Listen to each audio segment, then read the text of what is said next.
We are privileged to be welcomed in the home of the former African Union Ambassador to the U.S., Dr. Arikana Chihombori QUAO. We will be discussing development, security, and the state of the African women.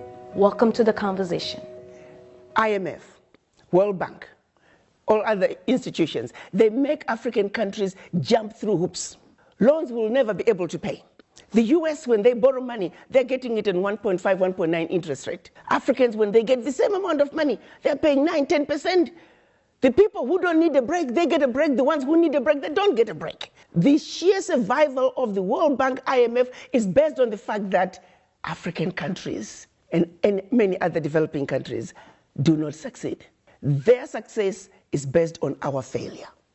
That has to change. And guess who can make that change? We, the children of Africa, we, the Africans, are the ones who have to say, we know your game now. Enough is enough. We're not playing it anymore. And this is where the diaspora come in. There are more Ghanaian doctors in New York City than in the entire country of Ghana.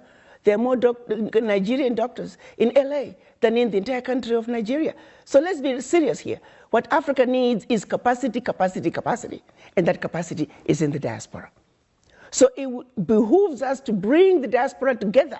Let them understand what is really going on in our Africa.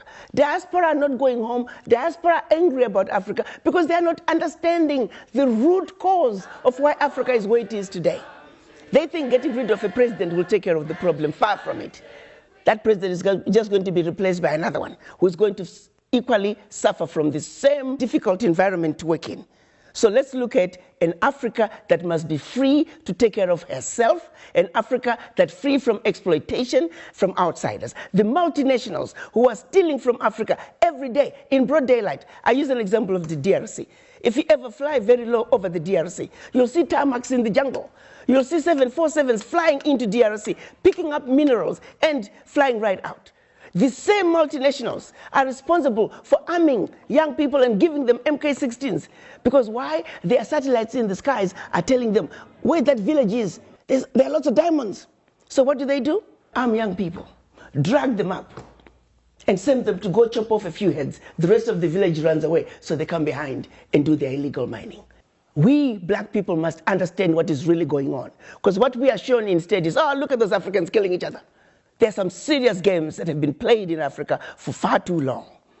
And once we understand that, we can strategize as to how we can begin to bring the difference and bring the change that Africa needs. And that change can only come if the African diaspora are united. And the Wakanda villages, as I call them, it is our organized way of saying, starting with one African diaspora center of excellence, it will be a new city, a developmental hub that we can then take from there. Every sector is developed. Take healthcare. How many doctors do we need in this region to take care of this many people? We pick up education, same thing. We pick up engineering. We pick up electricity. How many megawatts of power do we have in the region? How many do we need? Be it solar, be it wind, be it hydro, be it geothermal, be it nuclear. I want to bring you back to West Africa. President Alassane Ouattara made a declaration that the franc CFA will be replaced with the ECO. But many will argue that because there's still foreign reserves being placed into French economy, it's just the same currency, different name. Absolutely. I agree with that. The question I had right from the get-go, first, is pegged to the euro. Secondly, it's still going to be printed in France. Third, they may try to say we are eliminating the colonial tax, but they're replacing it with the foreign exchange tax. These countries are very capable of negotiating their own deals. Their funds don't have to go through the French central bank. Even countries wanting to trade with African countries, they don't have to go through French central bank. So there are all those technicalities that are just stupid. What's needed is complete separation. France has got to get out of Africa, really, honestly. Enough is enough. To take $500 billion out of Africa. I mean, it is insanity of the highest order.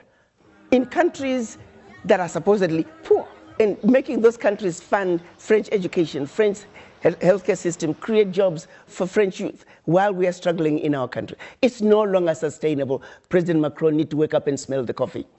And the African youth are the ones he's going to have to deal with. The African youth are not taking it anymore. They want what belongs to them. Financial institutions, them too. If I had my way, all the African heads of states should stop paying back any loans that were given by IMF and World Bank. Those loans have been paid gazillion times over. Many people in the diaspora are wondering, yes, you're no longer the ambassador to the US, but they would like for you to take up the position of the African Union Commission.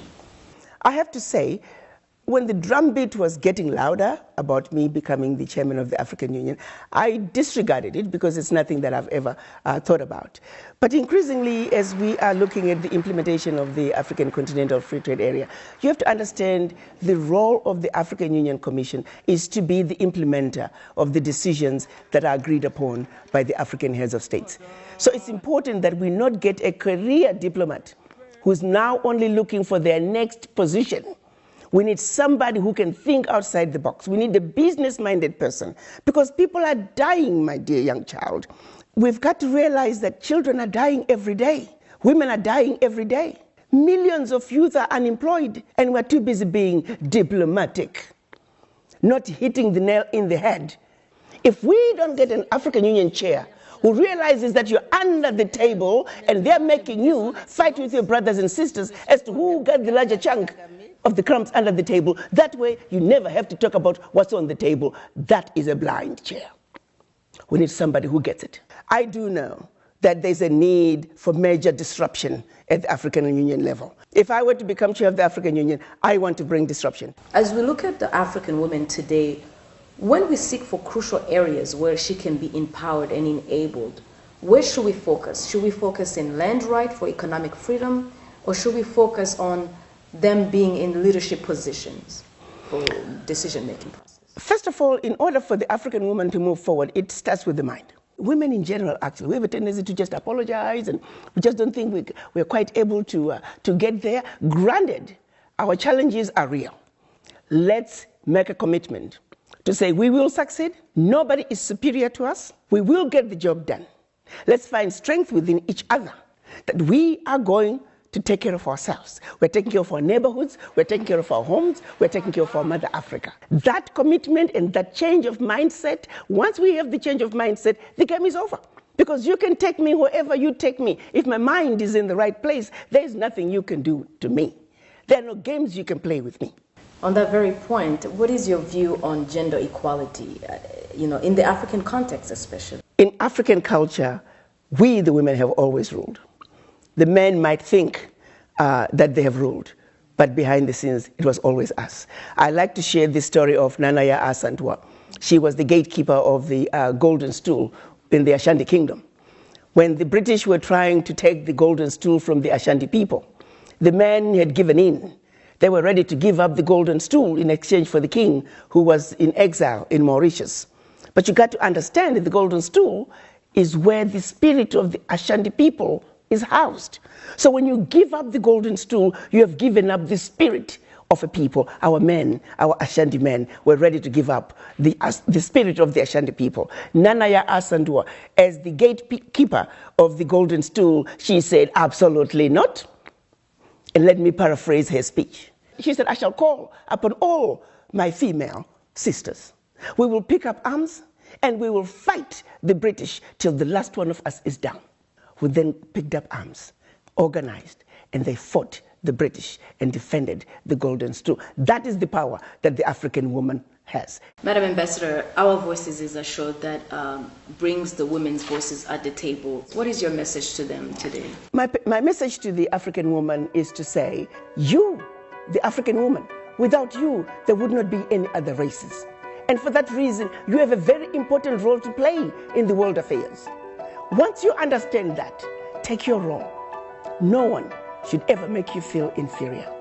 As mothers, as grandmothers, as sisters, as nieces, let's come together and let not only our husbands and our brothers and our uncles, no, we need to work together as equals because it's going to take all of us working together to make our Africa what we want it to be. Madam Ambassador Arikana Chihombori, QUAO, thank you so much. We much appreciate it. Thank you for having me.